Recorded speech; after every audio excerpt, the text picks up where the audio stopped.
Hello everyone, আশা করি সকলে ভালো আছেন। দুদিন ধরে ভিডিও বানাই না, একটু ব্যস্ত ছিলাম। এখন আমি যেটা বলবো, সোনি অনেকটা ভুল করছে। কেন এই কথাটা কেন বলছেন দেখেন, সোনি শুধু একটা সিআইডি নিয়ে পড়ে আছে, আর সিআইডি 1 নিয়ে তো পড়ে আছে।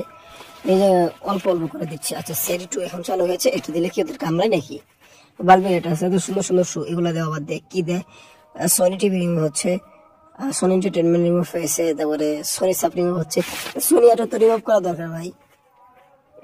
ডিজাস্টার আমাকে করবো কয়দিন আর কি বলবো। একেবারে এই কলকাতার চ্যানেলটা একেবারে নষ্ট। আমরা যেটাকে ভাবছিলাম আগের যে সোনিয়াটা, এই সোনিয়াটা আগেরটা নাই। দুনিয়ার ফালতু মালতু শো নিয়ে ফেলে দিছে, যেগুলো আমাদের একদম পছন্দ না। সিআইডি ছাড়া কোনো শোই ভালো লাগে না। সোনিয়াদের শো আমি দেখি না এখন আর। সিআইডি ছাড়া ওই মাঝে মাঝে দেখি যে একটা, সোনিয়াদের শো এখন আমরা দেখি না। তো ভিডিওটি এই পর্যন্তই। ধন্যবাদ পুরো ভিডিওটি দেখার জন্য।